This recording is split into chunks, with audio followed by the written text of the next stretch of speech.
안녕하세요. 사연 읽어주는 남녀입니다. 오늘도 와주신 여러분 감사드리며 그럼 오늘의 사연 소개해드리겠습니다. 안녕하세요. 저는 아이를 키우며 살고 있는 30대 여자입니다. 2년 전부터 시어머니를 모시며 함께 살고 있어요. 시아버지는 정유 관련 회사를 운영하셨었는데 지금은 돌아가고 안 계십니다. 그래서 혼자 되신 시어머니를 집으로 모셔오게 된 거예요. 시어머니를 집으로 모시기로 한 건 저와 남편의 한뜻이었습니다. 그럼에도 불구하고 많은 우여곡절이 있었어요. 시어머니를 집으로 모셔오고 나서 상상도 못할 일을 겪어야 했거든요. 너무나 분하고 충격적이고 경악스러웠던 그 이야기를 한번 해볼까 합니다. 저와 남편은 오랜 연애 끝에 결혼을 한 케이스예요. 남편을 만나면서 시부모님도 오랫동안 배워왔기에 두 분의 성품이 너무나 좋으심은 익히 알고 있었죠. 남편을 처음 만난 건 제가 과외 아르바이트를 시작하면서였어요. 제가 남편의 여동생에게 과외를 해주었었거든요. 그 당시 시누이가 중1이었고 제가 갓 20살이 되었을 때였습니다. 그때부터 총 6년을 가르쳤어요. 중1부터 고3이 될 때까지 제가 시누이의 전담 수학 과외 선생님이었죠. 제 자랑 같긴 하지만 제가 서울대를 나왔습니다. 다른 건 몰라도 공부 하나는 진짜 잘했거든요. 게다가 가르치는데 소질이 있었는지 과외를 해서 돈도 많이 벌었어요. 그 당시 제가 대학생 때였는데 과외비로 300만 원을 넘게 벌었으니 웬만한 직장인 월급을 넘게 벌어왔었네요. 사실 이렇게 제가 좋은 대학에 들어가고 고액 과외를 하고 현재 대기업에 다니며 잘 살 수 있는 건 엄마의 역할이 컸던 것 같아요. 제가 학생 때 엄마는 제가 꼭 좋은 대학에 가기를 바라셨거든요. 수연아, 좋은 대학에 가야 나중에 돈도 많이 벌 수 있는 거야. 그래야 아빠 유언 지킬 수 있지. 우리 수연이 엄마가 다른 건 몰라도 대학 뒷바라지만큼은 꼭 해줄 테니까 공부만 열심히 해. 제가 대학에 가고 나서는 이렇게 말씀하셨죠. 수연아, 학교 졸업하기 전까지는 과외하면서 돈 벌어야 돼. 그래야 아버지 말씀 지킬 수 있는 거니까. 세상에 가족은 너랑 나뿐이잖니. 우리 똑똑한 수연이는 엄마 말 이해하지? 엄마의 말대로 가족이라고는 엄마뿐이 없는 제게 엄마의 말씀은 모두 맞는 말씀이었어요. 저는 엄마의 바람대로 열심히 공부해서 서울대에 들어갔고 대학에 입학하자마자 과외로 돈을 벌었습니다. 그리고 번 돈의 대부분은 모두 엄마께 갖다 드렸죠. 그게 딸의 도리라고 생각했고 아버지의 바람이라고도 생각했어요. 아무튼 제가 남편 집안에 과외를 다니면서 남편과 얼굴을 트고 마음도 트게 되었습니다. 그러다 시부모님 몰래 사귀게 되었어요. 시부모님의 좋은 성격을 그대로 물려받은 남편이 너무나 좋았거든요. 남편은 제가 반할 수밖에 없는 사람이었어요. 성격에는 늘 여유로움이 배어있고 배려심이 많은 사람이었죠. 하지만 저는 남편과 만나면서 늘 마음속에 불안감이 있었습니다. 남편의 시부모님은 고용주이고 저는 고용인인데 제가 남편과 연애를 하는 건 어쩐지 죄를 짓는 기분이었거든요. 사실 그거보다 더 큰 이유는 바로 집안 차이였죠. 저야 내세울 거라고는 학벌 말고는 아무것도 없었어요. 한부모 가정에 집안도 어려웠으니까요. 반면에 남편의 집안은 엄청난 부자였습니다. 시아버지가 정유사업을 하신다고 하셨는데 얼핏 들어도 사업 규모가 꽤 커 보였어요. 시아버지가 사업상 전화를 하실 때마다 수억, 수십억이 오가는 이야기가 많았거든요. 게다가 집도 엄청 큰 강남의 고급 주택에 살고 있었습니다. 그래서 내심 속으로 나는 이 남자에게 어울리는 사람이 아니라고 생각했고 만약 시부모님이 이 사실을 알게 되는 날이 온다면 그날이 이 남자와 헤어지게 되는 날일 거라고 생각했습니다. 머리로는 마음이 더 커지기 전에 멈춰야 한다고 생각했지만 그럴 수 없었어요. 그럼에도 불구하고 남편이 너무 좋았거든요. 그렇게 연애를 1년 넘게 이어가다가 결국 들키고 말았어요. 저는 과외를 끝내고 나오는 길이었고 남편은 밖에 나갔다가 들어오는 길이었어요. 집 앞에서 마주친 우리는 너무 좋아서 담벼락에 기대 애정 행각을 했습니다. 서로 얼굴에 쓰다듬고 볼에 뽀뽀를 하고 그랬어요. 그런데 그걸 하필 시아버지께 걸린 겁니다. 다음날 시어머니가 저를 저녁 식사에 초대하시더군요. 그리고 둘이 몰래 사귀지 말고 대놓고 사귀라고 하셨어요. 저 같은 여자친구면 100번도 찬성한다면서요. 그 후 저는 남편과 공개 연애를 하게 되었습니다. 제가 생각하던 부자들에 대한 편견이 남편 식구들 덕에 모두 깨졌어요.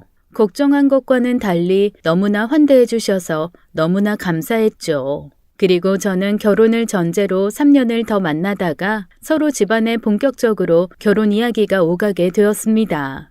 사실 남편은 일찍 결혼하길 원했는데 저는 아직 준비가 안 되었다고 생각했거든요.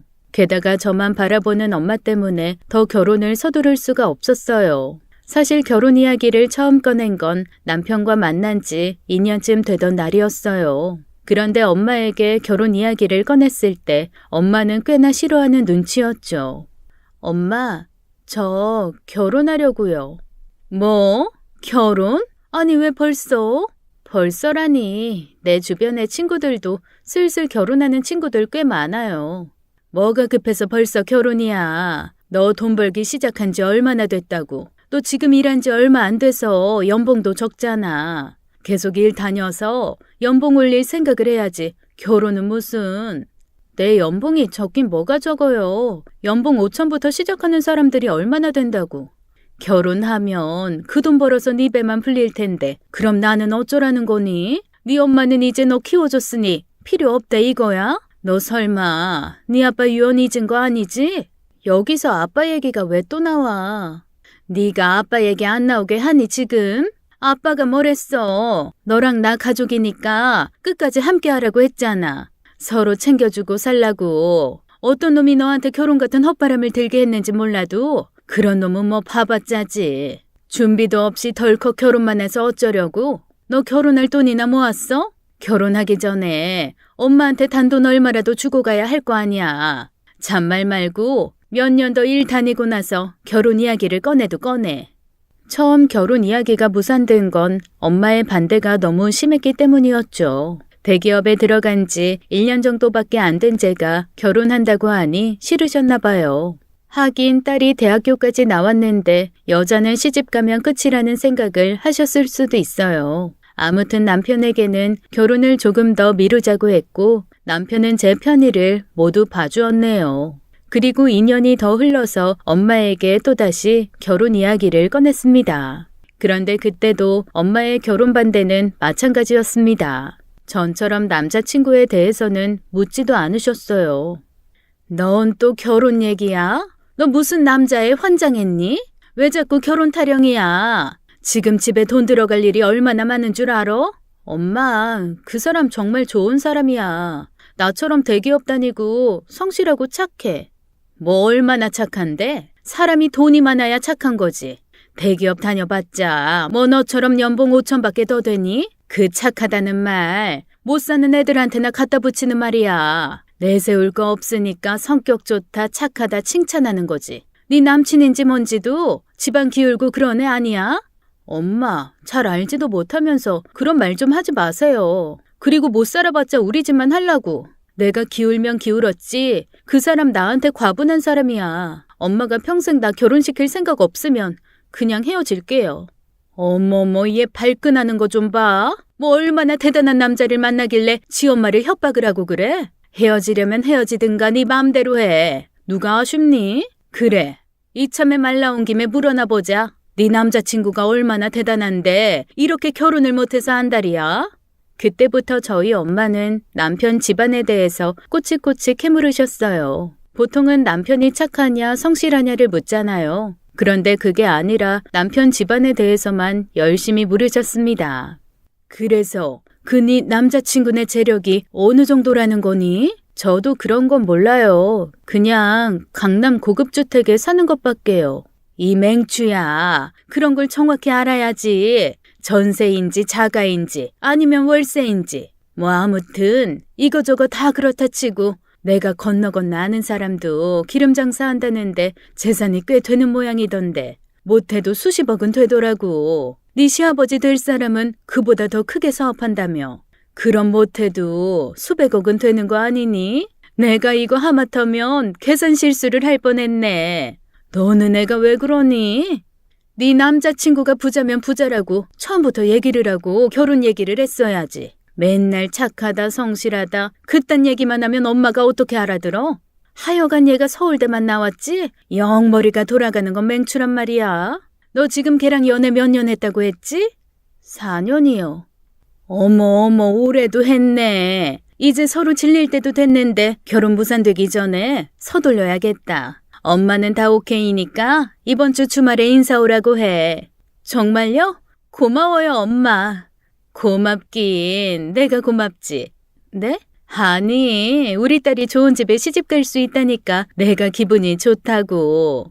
그렇게 양가의 인사를 오가고 나서 결혼 준비가 진행되었어요. 시부모님도 드디어 결혼하는 거냐며 좋아하셨죠. 양가 부모님 모두 상견례 날을 손꼽아 기다리며 기대에 들떠 계셨습니다. 물론 저희 엄마는 좀 다른 의미로 들떠 계셨어요. 예, 수연아. 엄마 이번 달엔 돈 좀 더 넣어줘야겠어. 네? 지금도 제 월급 80만 원 빼고는 다 드리고 있는데요. 아유, 그렇긴 한데 한 30만 원만 더 넣어줘. 이번에 상견례도 하고 해야 하는데 엄마가 옷이 마땅한 게 없어서 그래. 엄마 모아놓은 돈 많으시잖아요. 그렇기야 한데 그건 지금 예적금으로 다 묶여있고 게다가 주식에 넣어놓은 건 빼기도 좀 그렇잖아. 엄마가 돈이 없어서 그런 게 아니라 당장 쓸 돈이 없어서 그렇지. 현금 말이야, 현금. 아, 그럼 30만 원이면 되시겠어요? 머리도 하고 옷도 사 입으려면 한 50만 원은 그래도 써야 될 것 같은데. 아, 너무 부담 갖지 말고 준비하셔도 돼요. 예, 너 첫인상이 얼마나 중요한 줄 아니? 이번 상견례에서 엄마가 잘 보여야 네 결혼 인생이 편해지는 거야. 아유, 우리 딸 어쩌면 좋니? 이런 거 엄마가 하나하나 알려줘야 알고. 넌 엄마 있는 걸 평생 다행으로 생각하면서 살아야 돼. 알았어요. 그럼 50만 원 넣어드릴게요. 그래, 고맙다. 엄마의 고맙다는 말은 진심이 아닌 것 같았어요. 제가 뒤돌아 나가는데 이렇게 말씀하셨거든요. 그래. 아휴, 딸내미한테 50만 원 받아내기도 힘드네. 그런 엄마에게 조금 서운한 마음이 들었지만 그래도 늘 저를 위해 애써준 사람이라는 생각에 엄마를 믿고 따를 수밖에 없었어요. 저는 대학 때 번 과외비와 회사 생활하며 받은 월급에서 저의 최소 생활비를 제외하고는 늘 엄마께 드려왔어요. 왜냐하면 엄마가 돈 관리를 전부 해주셨거든요. 그동안 얼마를 모았다며 앞으로도 계속 엄마한테 돈 맡겨서 돈을 불리라고 말씀하시곤 했습니다. 엄마가 예적금은 물론 주식까지 하시며 제 돈을 불려주고 계셨거든요. 그리고 제게 늘 돈을 아껴 쓰라고 말씀하셨어요. 그래야 잘 산다고요. 다 하나같이 맞는 말씀이셨죠. 아껴야 잘 사니까요. 아무튼 시간이 흘러 상견례 날이 되었습니다. 엄마는 한껏 예쁘게 꾸미시고 머리에도 힘을 잔뜩 주고 가셨어요. 제가 드린 50만 원이 그 하루를 위해 모두 쓰인 것 같았죠. 그래도 저를 위해 잘 보이려고 하시는 거라고 하니 그렇게 아깝지도 않았습니다. 양가 부모님이 만나 서로 인사하는 것까지는 모든 게 완벽했어요. 분위기는 화기애애했고 서로의 자식에 대해 이야기하며 즐겁게 대화를 나누셨거든요. 그런데 그 분위기를 깨기 시작한 건 한 장의 종이에서 시작됐어요. 수연이를 정말 잘 키우셨어요.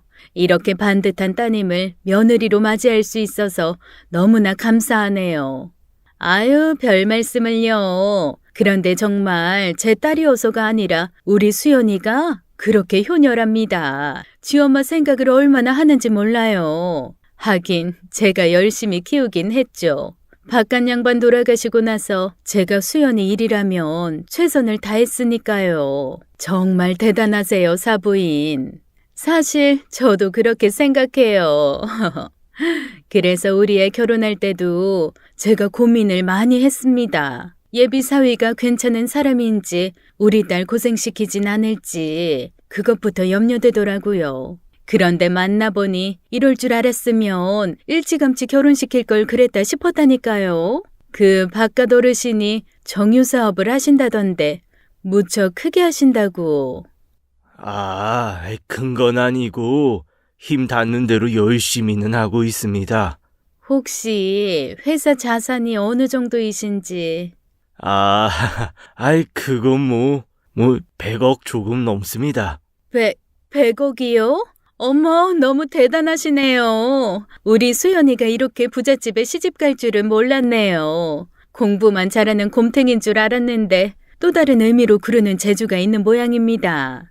엄마, 무슨 말을 그렇게 해요? 아유, 칭찬이야, 칭찬. 그나저나 저희는 걱정이 많네요. 그게 무슨 혼수 말이에요. 저희 형편에 맞게 준비는 하겠지만 사돈댁 수준에 맞추기는 어려울 것 같아서요. 그런 이야기라면 걱정 마세요. 부담 가지실 것 하나도 없으세요. 저희 그런 거 신경 쓰는 사람들 아닙니다. 뭐 그렇게까지 얘기하시면 그렇게 알아듣겠습니다. 그리고 제가 실은 오늘 준비해 온 게 있는데 사돈 말씀 덕에 부담 없이 꺼낼 수 있겠네요. 그리고 엄마가 2장의 종이를 꺼내신 다음 한 장은 다시 가방에 넣으시고는 다른 한 장을 내미셨습니다. 이게 뭔가요, 사돈? 봉채비랑 이것저것 필요한 것들 좀 적어봤습니다. 사실 뭐 서로 예의 차린다고 알아서 해주십사 하는 것도 웃기다고 생각해요. 서로 원하는 게 있으면 얘기를 하고 그걸 주고받는 게 낫지 않겠어요? 저희야 뭐 그럴 능력이 안 되지만 사돈댁은 워낙 능력이 되시니까요. 엄마, 이게 뭐 하시는 거예요? 봉채비 3억? 그걸 받아든 시어머니 표정에 당황함이 역력했고 남편도 어쩔 줄 몰라 하는 표정이었죠. 저는 너무 화가 나고 당혹스러워서 당장이라도 그 종이를 뺏어들고 도망치고 싶었어요. 그리고 자리에서 일어나는 순간 예, 맞는 말씀이십니다. 저희가 섭섭치 않게 준비하려고 했는데 먼저 이렇게 적어온 걸 준비해 주시니 번거롭지 않고 좋네요.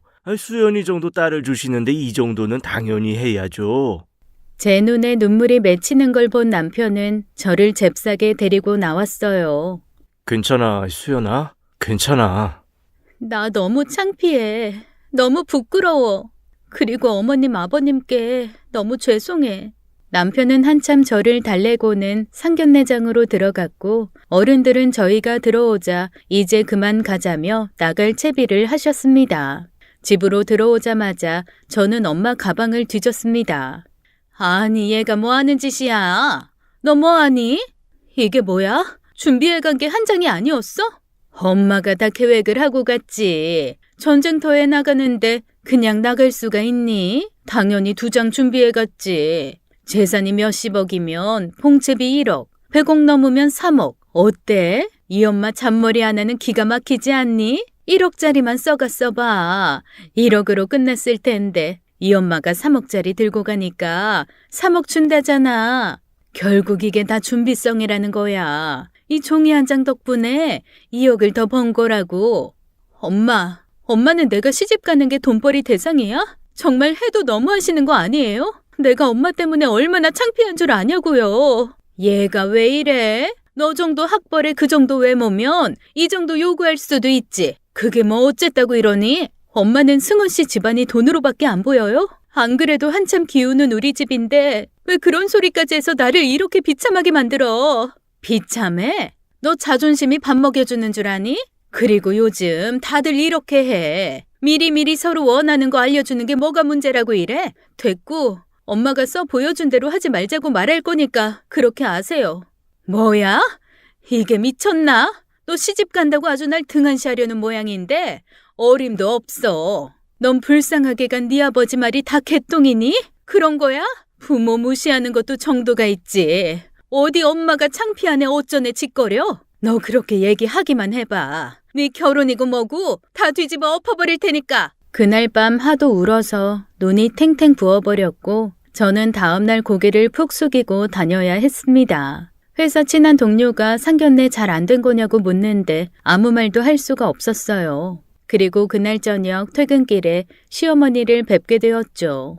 시어머니가 회사 앞에서 기다리고 계시더라고요.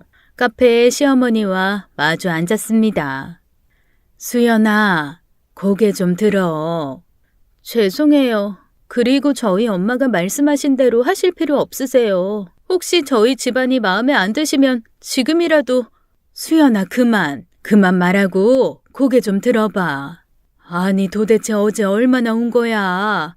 너 아픔 보이니? 이거 숫자 몇이야? 맞춰봐. 네? 이거 맞춰보라고, 빨리. 시어머니는 손가락 3개를 펴시고는 제 눈앞에서 막 흔드셨어요. 3이요. 시어머니는 얼른 손가락 개수를 바꿔서 계속 숫자를 바꾸시며 흔들었죠. 어머, 얘 눈이 잘 안 보이는 모양이네. 이거 4잖아. 아니잖아요. 어머님이 숫자 바꾸신 거 다 봤거든요. 아니야, 나 안 바꿨어. 너 아무래도 오늘 안과 가봐야겠다. 에이, 저 그럴 기분 아니에요. 장난치지 마세요. 너 붕어 같아. 놀리지 마세요. 수연이는 눈이 부어도 귀엽네. 아유, 귀여워. 시어머니가 제 양볼을 잡고 흔드시는 통에 웃긴 얼굴 표정이 되어버렸고 그 바람에 저희 둘은 모두 웃음이 터져버렸습니다. 알고 보니 그날 시어머니가 저를 보러 온 이유는 저를 위로하기 위해서였어요. 너무나 죄송하게도 저를 나무라시거나 엄마를 욕하시지도 않으셨죠. 그날 남편이 너무 바빠 회사 야근을 빠질 수 없어 시어머니를 대신 보낸 거였습니다. 시어머니는 아무 걱정 말라고 마음 편히 시집만 오라며 제 손을 꼭 잡아주셨어요. 그리고 엄마 말씀은 본인들이 다 알아서 할 테니 부담 갖지도 말고 신경 쓰지도 말라고 하셨습니다. 시어머니가 막무가내인 저희 엄마를 이해하고 넘어가 주신 건 그동안 저를 오랫동안 보아와서였나 봅니다. 9년 가까이 저를 보아왔으니 저에 대한 신뢰도가 높으셨거든요. 시은이, 그러니까 시누이의 시험 기간이 되면 저는 시누이를 옆에 끼고 제 공부를 하며 함께 공부하고 가르치곤 했었어요. 사실 과외라는 게 시간당 돈을 받는 일이라 정해진 시간만큼만 봐줘야 하는데 제 성격에 그렇게 못한 거였죠. 시은이가 워낙 착하고 예쁘기도 했고 그래서 더 열심히 가르쳐준 것도 있었어요. 다른 과외 학생들에게도 마찬가지였지만 유독 시은이에게 더 정이 많이 가곤 했죠. 그런 모습을 보아오셔서인지 저를 항상 책임감 강하고 성실하다고 예뻐하셨어요. 게다가 늘 저를 안쓰러워 하시기도 하셨습니다. 사실 엄마는 제 친엄마가 아니세요. 제 새엄마이십니다. 제가 초등학교 때 친엄마는 교통사고로 돌아가셨어요. 그 후 아버지 손에 자랐고요. 아버지는 엄마가 돌아가신 지 4년 만에 새엄마를 들이셨습니다. 그게 지금의 친정엄마세요. 아빠는 제가 엄마 없이 자라는 게 걱정되셨나 봐요. 그 당시 아빠의 속마음을 잘 들여다봐주고 상냥하게 대해주던 게 제 새엄마셨어요.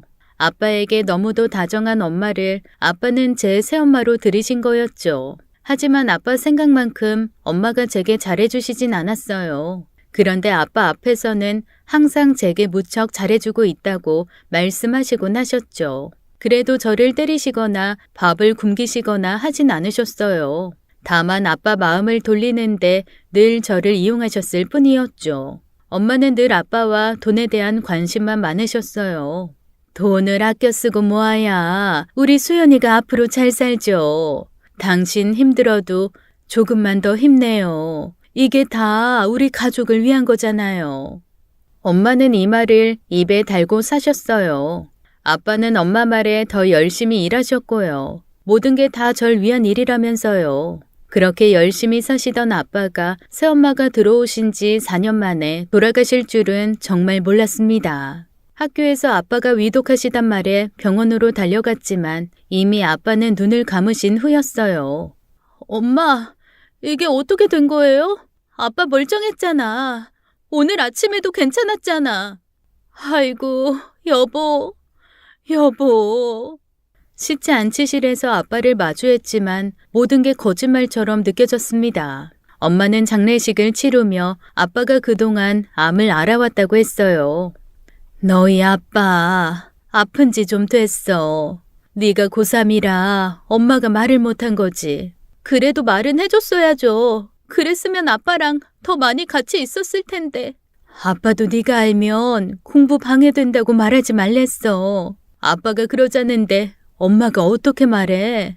저는 그동안 정말 아빠가 암 환자인 줄은 전혀 눈치채지 못했어요. 왜냐하면 너무나 똑같은 일상이었고 아빠는 어디 한 군데 아프다고 말씀하신 적도 없었거든요.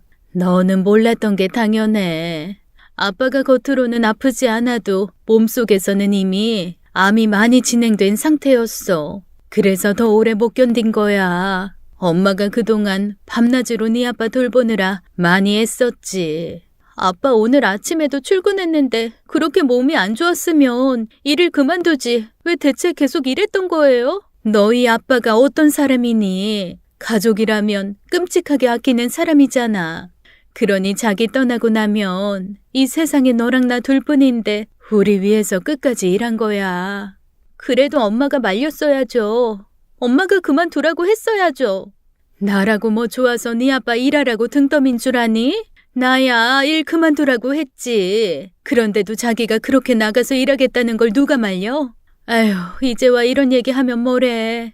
아빠는 이미 떠났는데 엄마는 정말 너랑 아빠를 위해서 최선을 다했어. 내가 그동안 아빠 케어하느라고 얼마나 고생했는 줄 아니? 저야 당연히 아무것도 몰랐어요. 왜냐하면 야간 자율학습을 끝내고 집에 오면 10시가 훌쩍 넘는 시간이었기에 아버지를 마주칠 시간이 거의 없었거든요. 그래서 아버지에게 신경 쓰지 못했던 것에 대한 미안함과 죄책감이 들었습니다. 그리고 혼자서 애썼을 엄마에게 고마운 마음도 들었어요. 직접 보진 못했지만 암 환자를 돌보는 일이 그리 쉬운 일은 아니니까요. 아버지의 영정 사진을 보며 넋을 놓고 바라보는데 엄마가 말씀하시더군요. 우린 이제 어떻게 먹고 살아야 하니? 네 아빠가 능력이 좋아서 재산이라도 턱 내놓고 가셨으면 좋은데 너도 알다시피 우리 세 식구 간신히 입에 풀칠하면서 살았잖아. 너희 아빠가 그건 아는지 모르는지 나한테 부탁할 말만 하고 가고. 뭐라고 하셨는데요? 우리 가족 아빠 먼저 떠나도 계속 같이 살라고. 엄마랑 너랑 죽을 때까지 가족으로 함께 살아달라고 하더라. 그리고 아빠가 너 꼭 서울대 갔으면 좋겠대. 그리고 좋은 기업 취업해서 엄마 걱정 안 하고 살게 잘 보살펴달라고 하고 떠났어. 엄마는 그 말씀을 하시다 울컥하셨어요. 저는 아빠 말씀을 가슴에 새기고 열심히 공부했고 결국엔 서울대에 들어가게 되었습니다. 그 후 과외를 하고 돈을 벌고 번 돈을 모두 엄마에게 갖다 드렸어요. 엄마는 이게 아빠의 마지막 유언을 지키는 거라며 저를 기특하다고 해주셨죠. 회사에 들어가 월급을 받았을 때도 최소 금액을 빼고는 엄마가 월급을 모두 받아가셨어요. 그리고 돈을 드릴 때마다 아빠가 기뻐할 거라며 저를 칭찬해 주셨고요. 그렇게 차곡차곡 모인 돈이 제법 쌓여갔습니다. 너 그거 아니? 엄마가 투자에 소질 있는 거. 엄마가 주식에 손만 댔다 하면 이익이 난다. 그래서 네가 준 돈도 몇 배는 불려놨어. 그러니까 너는 걱정 말고 열심히 일만 해서 돈 벌어와. 돈 관리는 엄마가 다 해줄 테니까. 너무나 자신있고 당당하게 말씀하셔서 철석같이 엄마 말을 믿었습니다. 아무리 새엄마라지만 그동안 함께 산 세월이 있으니 엄마와 저 사이에 가족 간의 끈끈한 유대감이 있다고 생각했어요. 그래서 엄마가 거짓말을 할 거라 생각도 못했습니다. 그런데 결혼 직전에야 진실을 알았죠. 엄마, 저 결혼 비용 계산해야 되는데. 응? 결혼 비용이라니? 그거 그 집에서 다 해준다고 안 해? 봉채비도 그렇게 많이 받았는데 결혼 비용은 반반 해야죠. 저도 양심이 있는데. 그놈의 양심은 왜 맨날 찾아대는지. 아우 몰라. 나 돈 없어. 엄마, 돈 많이 모으셨다면서요. 저번에 제가 준 돈 2배는 불었다고. 아유, 그게 언제적 얘긴데. 제가 그동안 꼬박꼬박 드린 돈만 다 합쳐도 생활비 빼고 1억은 될 거잖아요. 맞죠? 얘가 사람 불편하게 왜 이렇게 나한테 돈돈거려? 내가 네가 돈 달라고 하면 돈 내놓는 ATM기인 줄 아니? 엄마, 내 돈 어떻게 했어요? 통장 줘봐요. 주식계좌 열어보라고요. 얘가 결혼한다니까 눈에 뵈는 게 없나? 눈을 까뒤집고 지랄을 하네. 아 몰라. 내 딴에는 네 돈 불려준답시고 주식에 넣었다가 상장 폐지 당했어. 그래서 돈 없어. 내가 오죽했으면 봉채비 3억을 달라고 얘기했겠니? 나도 돈이 없으니까 너 시집 가면 어느 정도 목돈은 들고 있어야 할 거 아냐. 결국 전 그동안 모아둔 돈을 한 푼도 건지지 못하고 월급으로 받은 돈 400여만 원으로 간신히 결혼식 비용을 보탤 수 있었습니다. 이 또한 시부모님들이 모두 이해해 주셨어요. 시어머니도 대충 새엄마에 대해 알고 계셨지만 이 정도인 줄은 모르셨는지 제 일에 많이 속상해 하셨죠. 다른 집 같았으면 이미 파토가 나고도 남았을 결혼이었어요. 그럼에도 불구하고 저를 예뻐해 주시는 시부모님과 남편 덕에 무사히 결혼까지 마치게 되었습니다. 신혼여행을 다녀와 인사를 드리러 간 날 엄마는 제 속도 모르고 시댁에서 마련해 준 것들을 제 앞에서 자랑하며 기쁨을 감추지 못하셨어요. 엄마 때문에 너무 부끄럽고 창피했지만 그래도 아빠의 마지막 유언이 있었으니 그런 엄마를 나몰라라 할 수도 없었죠. 결혼 후 얼마 되지 않아 엄마가 말씀하셨습니다. 엄마, 이제 일 그만두려고. 왜요? 어디 아프세요? 나이 드니까 여기저기 아프기야 하지. 그런데 그보다 이제 부잣집 사위 뒀는데 내가 나가서 일하는 것도 좀 모양 빠지지 않니? 그리고 내가 너 이만큼 키워줬으면 이제 용돈 받고 살 때도 됐고. 그래도 일할 수 있을 때 일하시면 좋죠. 꼭 돈 때문이 아니어도 나가서 일하는 사람이 더 젊게 산다잖아요. 얘는 꼭 네 엄마 새엄마 취급하는 티를 내야겠니? 솔직히 내가 네 친엄마면 너 나한테 일하라고 하겠어? 그런 얘기가 아니잖아요. 엄마 요새 씀씀이도 부쩍 커지시고 그러니까. 아우 됐어. 이미 그만뒀어. 어제까지 일하고 끝냈어. 엄마는 백화점에서 판매원으로 일하고 계셨어요. 그런데 일을 그만두신 거였죠. 오로지 저와 남편만 믿고요. 엄마를 설득해서 다시 일하시라고 했지만 엄마에게 전혀 먹히지 않았어요. 오히려 엄마는 자기가 일을 그만둬서 이제 나라에서 돈을 준다며 일할 필요 없이 니들 용돈 받으며 사는 게 더 낫다고 하셨습니다. 처음에 엄마는 실업급여를 받으시다가 나중엔 기초생활수급자로 선정되어 나라에서 돈이 나오는 모양이었어요. 그럼에도 불구하고 남편에게 무리한 요구를 했습니다. 자네, 우리 수연이 예쁘지? 그럼요, 장모님. 보고만 있어도 막 웃음이 나고 좋지? 네, 당연한 거 아닌가요?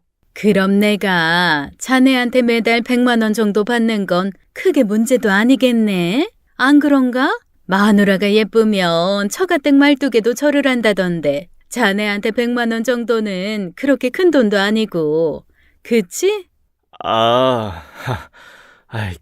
그렇긴 하죠. 엄마 무슨 소리야. 내가 이미 50만 원씩 보내고 있잖아요. 얘, 너 시집 가기 전에는 300 넘게 받았는데 지금은 꼴랑 50밖에 안 되잖아. 내가 100번 양보해서 고작 100만 원 더 받겠다는데 그게 그렇게 아깝니? 안 그래 김서방? 엄마 부끄럽지도 않아요? 어머 얘, 네가 부끄러운 줄이나 알아? 내가 먹이고 입히고 해서 좋은 대학에 보내놨으면 감사한 줄 알고 내가 먼저 말하기 전에 네가 먼저 알아서 용돈 줄 생각을 해야지. 꼭 이렇게 네 엄마 체면국이게 내가 먼저 말 꺼내야겠어? 너야말로 요즘 말로 개념 좀 챙겨. 엄마야말로 양심 좀 챙기세요. 그동안 내가 벌어온 돈 다 날린 거 잊었어요? 아휴, 저건 또 그 소리야. 얘, 너 원래 이렇게 뒤끝 있는 애였니? 언제적 얘기를 또 꺼내고 있어? 불과 한 달 전이요. 엄마랑 말싸움하기도 싫어. 여보, 일어나. 집에 가자. 여보. 저는 엄마 집을 박차고 나와버렸어요. 남편에게 절대로 돈 주지 말라고 신신당부를 했죠. 남편은 알겠다고 했는데 나중에 알았지만 남편은 엄마에게 매달 100만 원을 챙겨서 보내주었습니다. 나중에 그 사실을 알게 되어 남편에게 뭐라고 했지만 남편은 그래도 엄마 아니냐며 엄마 편을 들어주더군요. 남편은 엄마가 저를 키워준 것에 큰 감사함을 느끼고 돌아가신 장인어른 병수발도 들어준 고마운 분으로 여기고 있었어요. 그렇게 용돈 받아서 고맙게 아껴 쓰시면 그래, 그럴 수 있지 하고 넘어갔을 텐데 엄마는 늘 제 예상을 웃도시는 분이었죠. 친정에 방문할 때마다 엄마는 새 옷에 새 구두를 자랑하셨어요. 엄마가 돈도 안 버는데 너무 사치 부린 거 아니냐고 하면 지금까지 고생한 자신을 위한 선물이라며 말씀하셨죠.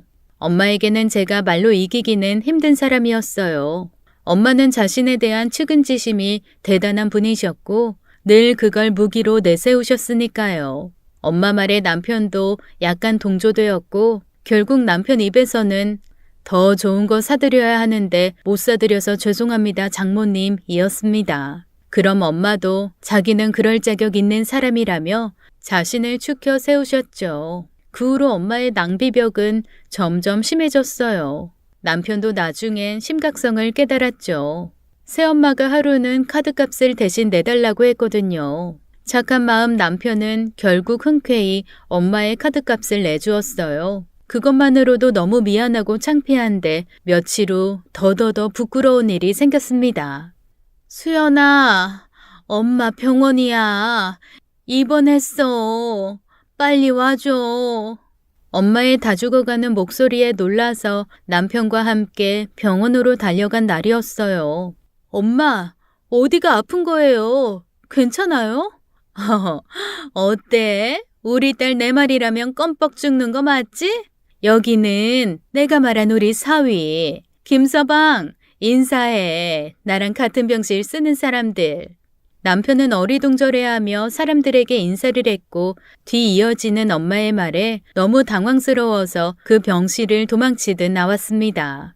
우리 사위가 엄청 부잣집 아들이야. 우리 사돈댁이 수백억대 자산가야. 그거 다 나중에 누가 물려받겠어. 맏아들인 우리 사위랑 내 딸이 받겠지. 알고 보니 엄마는 꾀병으로 입원해서 비싼 영양제를 맞고 계신 거였어요. 나라에서 지원이 돼서 단돈 몇천 원인가만 내면 몇만 원짜리 비싼 영양제를 맞을 수 있다며 자랑을 하신 거였죠. 그리고는 그 영양제 아까운 줄도 모르고 절반만 맞다가 불편하다고 빼버리고 또 조금 쉬다가 새 병 꽂아서 다시 맞으신 거였어요. 이렇게 세금이 낭비되고 있으니 주변 환자들이 불편한 기색을 내비쳤나 봐요. 그래서 엄마는 일부러 남편과 저를 호출하신 거였어요. 우리 사위 부잣집 아들이고 내 딸 부잣집에 시집가서 잘 산다. 그러니 자기 무시하지 마라. 뭐 이런 자랑을 하고 싶었나 봐요. 시댁 재산이 엄마 재산도 아닌데 마치 제 것인 양 말씀하시는데 부끄럽고 창피해서 혼났습니다. 저는 엄마에게 그만 좀 하라고 하고 남편을 잡고 병실에서 나와버렸습니다. 항상 이런 식이었어요. 불쌍한 척 자신을 포장해서 사람 마음을 약해지게 하고서는 자신이 원하는 대로 쥐락펴락하는 사람이요. 그걸 아는데도 엄마에게서 벗어날 수 없었던 건 아무래도 아빠의 영향이 컸죠. 아빠의 병수발을 들고 임종을 지켜준 엄마에 대한 도리 때문에요. 그리고 아빠의 유언도 마찬가지였죠. 나중에는 어느 정도 포기하고 살자라는 마음으로 엄마에 대한 생각을 아예 하지 않으려고 애썼습니다. 그러다 보니 내 가정에 더 충실하게 되고 스트레스도 덜 받게 되더라고요. 그렇게 좀 즐거운 마음으로 지내다 보니 좋은 일이 생기더라고요. 제가 임신을 하게 된 거였어요. 저는 임신 사실을 양가 부모님께 알렸습니다. 시어머니께 먼저 말씀드렸는데 너무나 좋아하셨어요. 전화통화 너머로 시어머니의 행복해하는 웃음소리가 전해져 왔어요. 그렇게 화기애애하게 통화를 마치고 바로 엄마께 전화를 드렸습니다. 엄마, 축하해요. 엄마 할머니 됐대요. 할머니라니? 너 설마 임신했니? 네. 아니 너는 왜 이렇게 빨리 애를 가졌어? 요즘은 다들 애 안 낳는 추세라던데. 너 그럼 회사 휴직해야 하는 거 아니야? 언제까지 일할 건데? 엄마, 나 임신했는데 휴직이라니.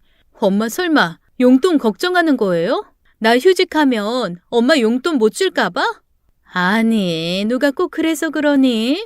나는 그냥 나도 매달 나가는 돈이 있는데 갑자기 돈이 끊기면 눈앞이 깜깜하니까 그렇지. 누가 새엄마 아니랄까봐 그냥 축하한단 그 말 한마디가 그렇게 어려워요? 누가 축하 안 해준대? 축하해, 축하해. 아이고, 많이 축하해 줄 테니까 만사까지 일하고 휴직하던지 해. 정말 너무해요. 뭘 너무해?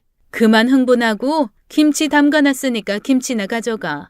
뭐 먹고 싶은 거 있으면 말하고 엄마가 해줄 테니까. 엄마는 항상 이런 식이었어요. 늘 자신의 이익을 우선으로 생각하면서 사람 기분 상하게 만들어 놓고 마지막엔 꼭 무언가 하나씩 잘해줘서 싫은 소리 안 나오게 하곤 하셨죠. 그 후에 엄마가 남편에게 전화를 한 것 같더라고요. 여보, 장모님이 당신 뭐 먹고 싶냐고 물으시던데. 말만 하래. 장모님이 다 해주신대. 그래? 사람 미안하게. 갑자기 왜 또 잘해주신대? 치. 저는 엄마에게 새엄마라서 임신 축하를 안 해준다고 한 말을 금세 후회했습니다.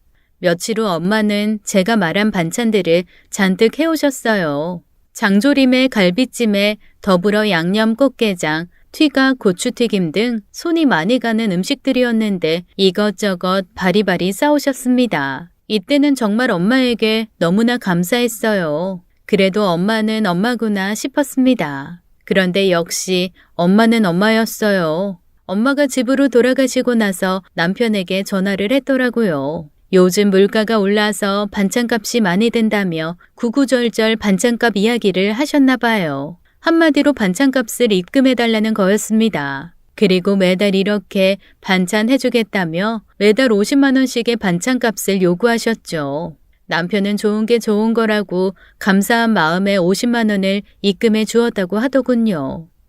그래도 장모님이 혹시나 당신 안 챙겨주면 어쩌나 내심 걱정했는데 오늘 반찬 해오신 거 보니까 그래도 자기 생각 많이 해주시는 것 같다.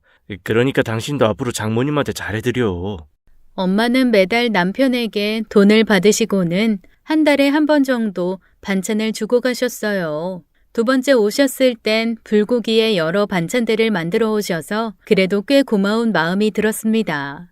그런데 그 다음 달부터는 멸치볶음에 콩나물 무침 정도가 다였고 점점 횟수가 줄어들더니 나중에는 아예 발길을 끊으셨어요. 엄마도 힘드시겠거니 하고 말았습니다. 남편도 엄마가 안 오신 후부터는 반찬값을 드리지 않았고요. 저는 무사히 출산을 했습니다. 그리고 아이를 낳으면서 시댁 근처로 이사 오게 되었죠. 이전에는 남편 직장과 제 직장 가운데로 신혼집을 구하느라 당산역 근처에서 살았었는데 출산하게 되면서 남편 직장에서 가까운 강남으로 이사 오게 되었습니다. 시댁도 강남이고 남편 직장도 강남이었거든요. 그래서 이사를 할 때 시댁에서 돈을 많이 보태주셨어요. 아파트를 한 채 증여해 주셨습니다. 신축 아파트여서 도배만 하고 바로 입주하게 되었어요. 저는 집들이 겸 엄마를 초대하게 되었습니다. 어머, 너네 집 너무 좋다. 부럽다 얘. 너는 남편 잘 만나서 이렇게 좋은 집에서 사는데 나는 네 아빠 만나서 몇 년 살지도 못하고 에휴, 병수발만 하고 고생만 하다가 결혼 생활 끝나고 여자 팔자 뒤웅박 팔자라더니 그 말이 딱 맞네. 아유, 내 신세야.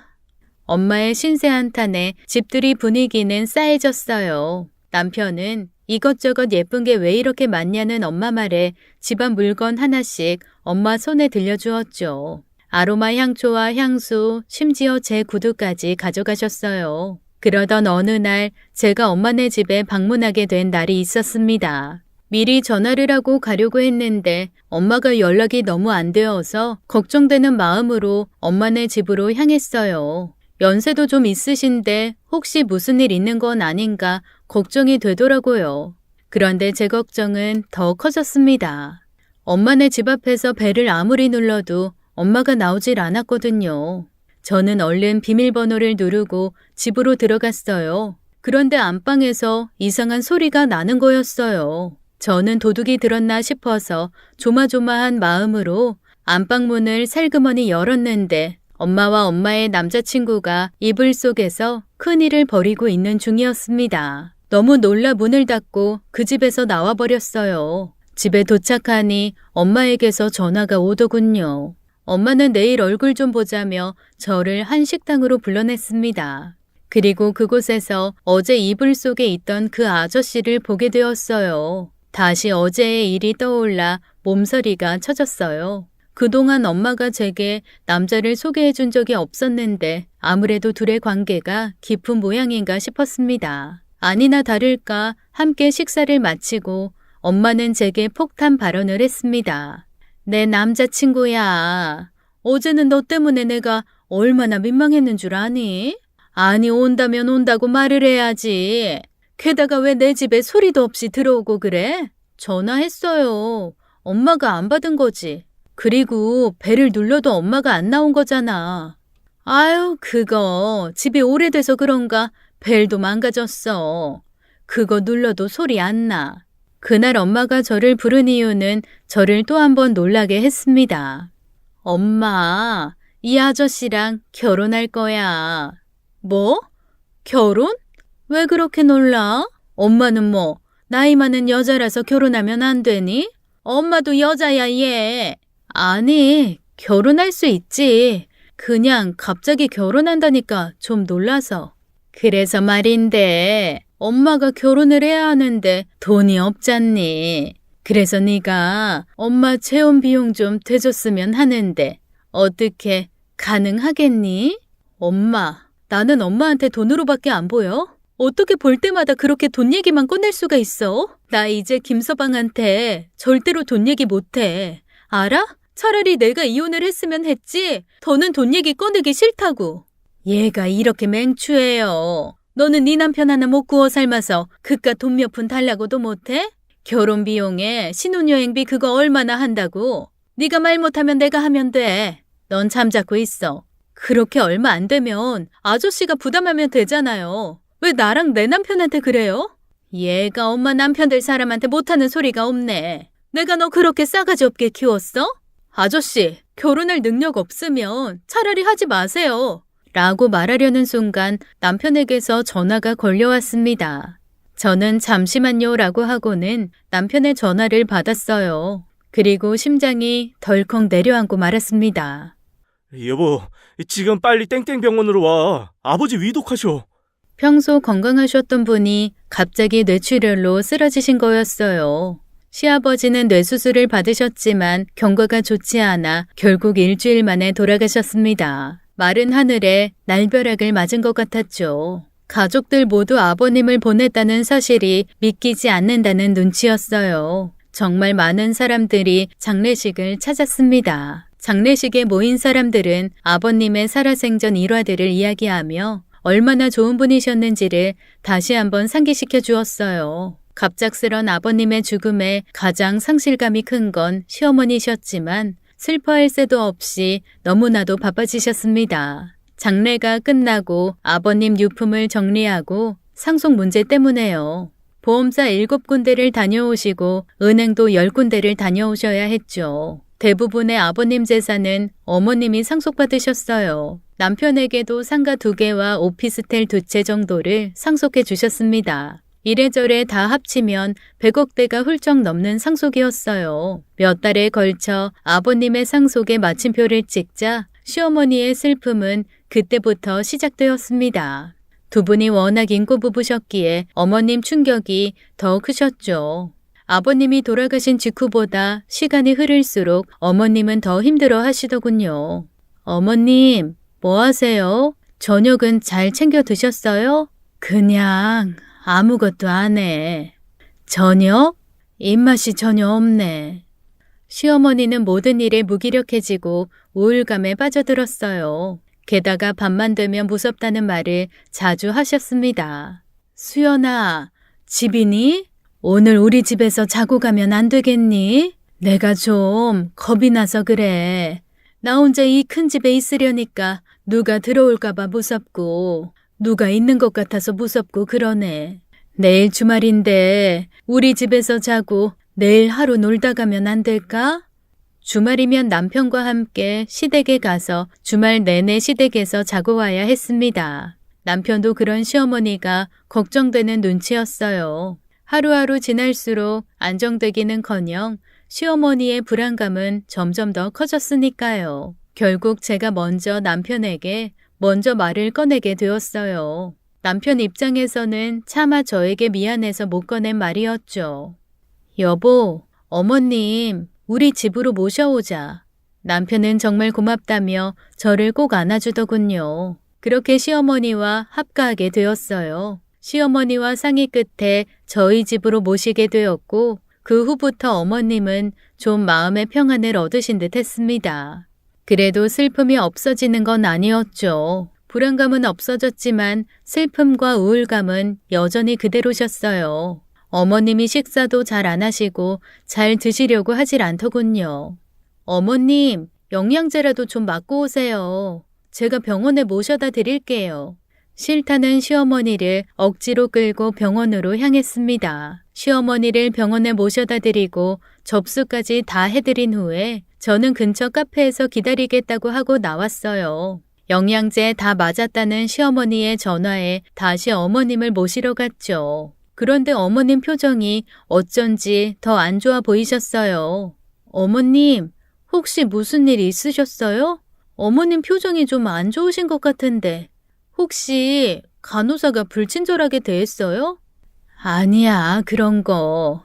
그냥 기분이 가라앉아서 그래. 예, 얼른 집에 가자. 영양제로도 어쩔 수 없는 게 사람 마음인가 싶어서 더는 시어머니의 심경을 묻지 못했습니다. 어머님을 웃게 하는 건 오로지 제 아들이었어요. 아들 재롱에 그나마 시어머니의 마음이 조금씩 아무는 듯 했죠. 그러던 어느 날이었어요. 시어머니가 우리 집에서 살게 되었다는 소식을 듣게 된 친정엄마가 대놓고 저한테 싫은 내색을 하시더라고요. 너는 네 엄마 모실 생각은 눈꼽만치도 없으면서 네 시어머니만 생각하니? 엄마, 어머님 마음이 지금 어떠시겠어? 아버님이 갑자기 돌아가신 건데. 예, 나도 네 아빠 돌아가셔서 나도 솔로야. 이런 나는 안 불쌍하고 돈 많은 네 시어머니만 불쌍하지? 뭐? 아니, 엄마는 말을 해도. 제가 더 뭐라고 말하기 전에 열받은 엄마가 먼저 전화를 끊어버리셨더군요. 저도 어이가 없고 짜증이 나서 엄마 번호를 연락 차단해버렸습니다. 공감이라고는 전혀 없는 엄마가 싫을 뿐더러 늘 자기 애의 남 생각은 일도 못하는 모습이 너무 치가 떨리게 싫었거든요. 그렇게 엄마와 서로 연락 없이 지내니 오히려 마음이 편하다는 생각이 들던 어느 주말이었어요. 집 초인종 소리에 문을 열어보니 친정엄마가 문 앞에 서 있는 겁니다. 엄마, 연락도 없이 여긴 웬일이야? 비켜, 들어가게. 엄마는 신발을 휙 벗어던지고 거실로 돌진하셨죠. 엄마를 본 시어머니가 놀란 얼굴로 안방에서 나오셨어요. 어머 사돈, 안녕하셨어요? 그다지 안녕 못했네요. 그런데 사돈은 꽤나 잘 지내신 모양이네요. 얼굴이 아주 훤해지셨네요. 네? 시어머니는 당황하며 얼굴을 만지셨어요. 누가 봐도 까칠해진 얼굴인데 엄마가 그렇게 말하는 이유는 따로 있었죠. 제가 차를 내어오자 친정엄마가 본색을 드러내셨습니다. 우리 딸, 얼굴이 왜 이렇게 상했어? 시집살이가 힘들긴 한가 보네. 아무래도 둘이 살다 시어머니 모시려면 그게 어디 쉬운 일이니? 아우, 사돈, 죄송하게 됐네요. 저 때문에. 시어머니 말씀이 다 끝나기도 전에 엄마가 말을 끊어버리셨어요. 그야 그렇죠. 솔직히 합가를 해도 내가 해야 맞는 것 아닌가요? 우리 딸 고생시키는 거야 그렇다 쳐도 사돈도 바깥사돈 돌아가시면서 그 많은 재산 다 받았을 텐데 그 돈으로 혼자 사셔도 충분하시잖아요. 저야 수연이 아빠 병수발하느라 몸 다 상하고 일하기 어려워서 이제 기초생활 수급자까지 됐는데 저야말로 자식들 보살핌을 받아도 받는 게 맞죠. 근데 제가 또 마음이 약하고 잔정이 많으니 안사돈 입장도 충분히 이해합니다. 그래서 말인데요. 사돈은 계속 우리 딸이랑 같이 사시고 제 거처를 좀 해결해 주시면 좋겠는데 그게 이치에 맞지 않나요? 엄마, 지금 여기 와서 무슨 소리라는 거야? 수연아, 어른들 대화 중이잖니. 무슨 말씀이신지 끝까지 들어보자. 죄송해요, 어머니. 거절하니 무슨 말씀이신지요? 실은 제가 곧 재혼을 하거든요. 그런데 결혼 비용이야 어떻게 가까스로 마련해 본다지만 신혼집은 돈이 한두 푼 들어가는 게 아니니까요. 안사돈은 바깥사돈한테 100억도 넘는 유산 상속받으셨을 거 아닙니까? 제 신혼집 정도야 한 5억이면 될 텐데 그 정도는 사돈한테 껌값이죠? 시어머니 그 말씀에 눈빛이 크게 흔들리시는 게 보였어요. 휘청하는 시어머니를 남편이 부축하고 잡아주었어요. 듣고 있던 저도 너무 황당하고 어이가 없고 창피해서 당장 엄마를 끌고 나가려고 엄마 팔을 붙잡았죠. 엄마, 그게 지금 시어머니한테 할 소리야? 엄마 나 창피하게 정말 왜 그래? 당장 사과해. 사과하고 당장 나가라고. 장모님 이런 분이셨어요? 저 솔직히 그동안 장모님이 우리 수연이 키워주신 게 너무 감사해서 장모님이 무리한 부탁해도 다 드려드렸어요. 그래도 내 와이프 어머니니까요. 그런데 오늘은 선 넘으셨네요. 이런 분인 줄 알았으면 장모님한테 용돈이며 선물 따위 드리지도 않았을 겁니다. 앞으로는 스스로 벌어서 쓰세요. 당신 딸 무기로 내세워서 이런 구걸하지 마시고요. 아니 김서방 구걸이라니. 내가 우리 수연이 키우느라 얼마나 고생을 했는데. 배은망덕한 기집애 네가 나를 무시하니까 네 남편도 무시하는 거 아니야? 내가 널 키워준 값이 있는데 그냥은 못 나가지. 사돈 안 그렇습니까? 그러자 시어머니가 말씀하셨어요. 맞는 말씀이시네요. 그동안 키워준 값을 드리면 되겠네요. 잠시만 기다리세요. 그러더니 시어머니가 안방으로 들어가셨어요. 그래도 자네 엄마가 제일 경우는 있네. 니들도 좀 배워. 엄마는 기세등등하게 콧대를 높이며 두 손을 허리에 차고 있었어요. 그리고 잠시 후 시어머니가 나오시는데 모양새가 이상했습니다. 왜냐하면 손에 주황색 바가지가 들려 있었거든요. 화장실에서 쓰는 바가지를 왜 가지고 오셨지라고 생각하는 순간 갑자기 시어머니가 바가지에 있던 걸 냅다 엄마에게 끼얹었습니다. 어머 이게 뭐야? 돼. 아우 찌릉내. 아니 사돈 이게 뭐 하는 짓이에요? 사돈 그거 비싼 오줌이에요. 제가 오늘 비싼 양주 마시고 싼 오줌입니다. 한 방울도 남기지 말고 먹고 바르세요. 아니 이게 미쳤나? 오줌 세례를 받은 엄마는 시어머니에게 두 손의 손가락을 치켜 세우고 달려들었습니다. 시어머니의 머리채를 잡으려는 순간 남편이 막아섰어요. 아니 당신 이렇게 몰상식한 사람이었어? 어디 감히 사돈 어려운 줄 모르고 머리에 오줌을 뿌려? 이 되먹지 못한 인간아. 내가 너 가만 안 둬. 엄마가 발악을 하는 중에 시어머니의 충격적인 말이 쏟아져 나왔습니다.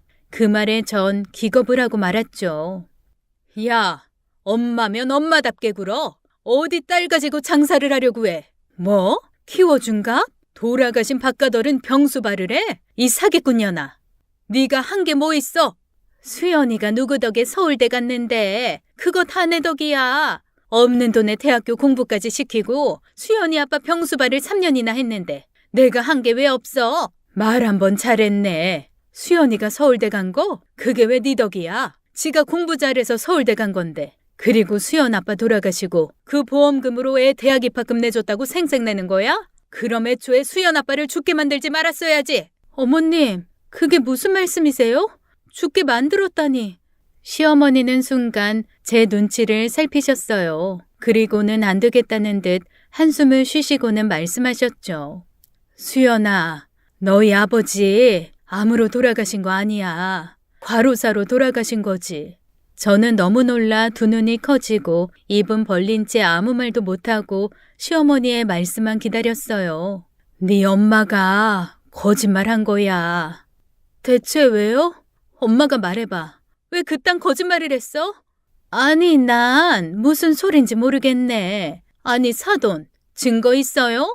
증거? 네 입이 증거고 내 귀가 그 증거겠지.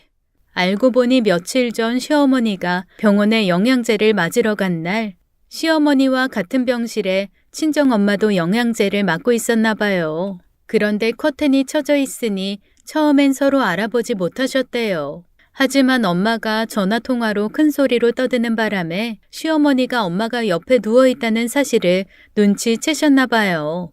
그래, 나 이번에 결혼할 것 같다니까. 그래, 고마워. 근데 걱정이야. 신혼집 마련할 돈이 있어야지. 응? 내가 모아놓은 돈이 어딨어. 수연이한테 뜯어낸 돈은 이미 다 쓰고 없는데. 수연 아빠 과로사로 죽고 보험금으로 좀 먹고 살만 했는데 수연이 그게 시집가는 바람에 돈도 확 줄었어. 시댁이 부자라는데 그래봤자 그 돈 뜯어내기도 쉽지 않고. 수연이 그게 시집가면서 좀 변했다니까. 예전엔 내 말이라면 껌뻑 죽었는데. 아, 왜긴 왜야. 지 아빠 병수발 3년 했다니까 그 바보 같은 게 철석같이 믿고 꼬박꼬박 돈에다 바친 거지. 서울대 나오면 뭐해? 다 내 발 아래인데 사람은 공부머리가 아니라 잔머리가 잘 굴러가야 되는 법이야. 아유, 그래. 그렇게 떠들어대는 걸 커튼 밖에서 시어머니가 모두 듣고 있던 거였어요. 네가 우리 수연이 이용해서 노예처럼 일 시켰지? 네가 그러고도 엄마야? 넌 엄마가 아니라 엄마의 탈을 쓴 악마야. 돌아가신 바깥사돈 보험금으로 호의호식하고 20살 된 딸 하루 종일 나가서 일한 돈 갈취하는 네가 그러고도 사람이야? 아이고 배야. 엄마, 괜찮으세요? 배 아프신 거예요? 아니야, 괜찮아. 마침 잘 됐네. 이왕 온 김에 똥도 한 바가지 받아서 나가. 지금 막 똥이 마려운 참이니까. 그 말에 친정엄마가 기겁하며 도망치셨어요. 도망치는 친정엄마 뒤로 시어머니가 외치셨습니다.